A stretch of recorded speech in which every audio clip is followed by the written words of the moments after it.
নমস্কার বন্ধুরা, সকলকে স্বাগত জানাচ্ছি। আশা করছি আপনারা সবাই ভালো আছেন।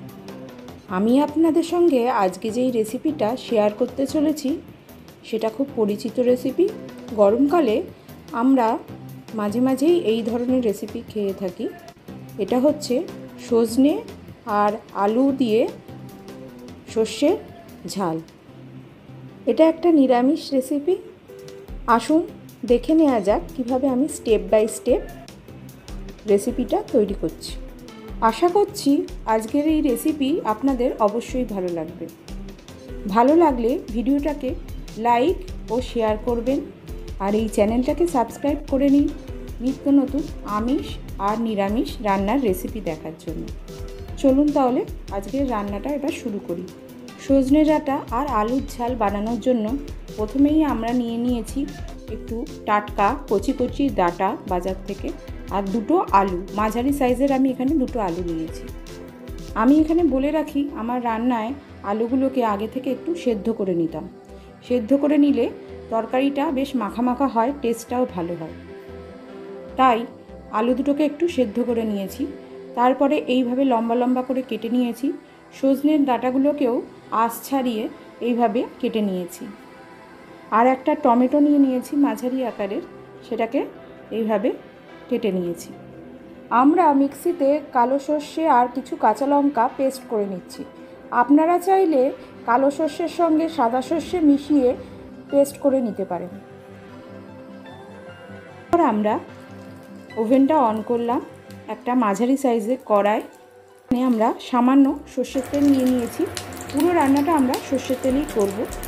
তেলটা মাঝারি আছে গরম হলে তার মধ্যে আমি দিয়ে দিচ্ছি কালো জিরে ফোড়ন।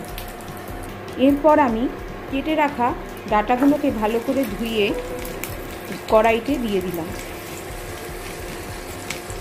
এতে সামান্য হলুদ আর সামান্য লবণ দিয়ে দিলাম। সজনে ডাঁটাগুলোকে একটু ভালোভাবে ভেজে নিতে হবে হালকা করে। তারপর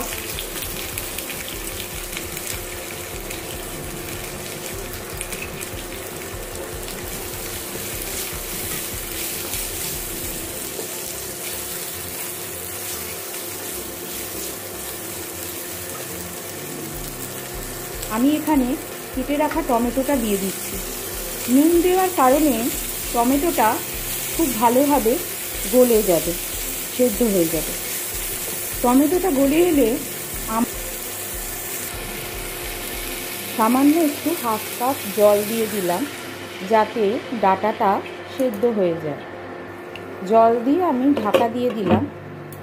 10 মিনিট এইভাবে সেদ্ধ হওয়ার পর তারপর ঢাকা খুলে আমরা আলুগুলো দিয়ে করা ছিল, আলুগুলোকে একটু ভেজে নিয়ে আমি সর্ষে বাটাটা দিয়ে দিলাম।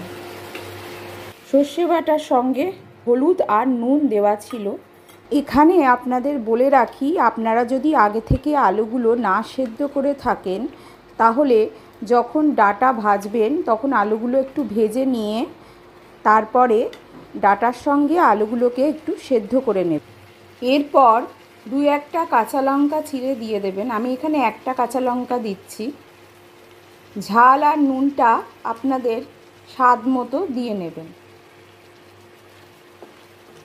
এরপর খানিকটা কষিয়ে নিচ্ছি। তারপর আমরা কষানো হয়ে গেলে সামান্য হাফ কাপ জল দিয়ে দিচ্ছি। তারপর আমরা ঢাকা দিয়ে সামান্য 10 মিনিটের জন্য তরকারিটা ফুটতে দিলাম। আপনারা যে যেরকম ঝোল খান সেইভাবেই ঝোলটা রাখবেন। যারা ঝোল খেতে পছন্দ করেন তারা ঝোলটা রাখবেন, আর অনেকে মাখা মাখা পছন্দ করেন তরকারিটা খেতে, তারা ঝোলটা একটু শুকিয়ে নেবেন। আমাদের তরকারিটা ফুটছে, তরকারিটা হয়ে এসছে। এবার আমি গ্যাসের ফ্লেমটা অফ করছি। আমার এই রেসিপিটা শেষ হয়ে গেছে।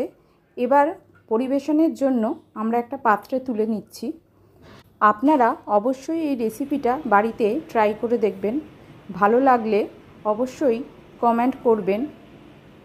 আপনাদের বন্ধুবান্ধব আত্মীয় স্বজনদের সঙ্গে এই ভিডিওটা শেয়ার করবেন। Thank you.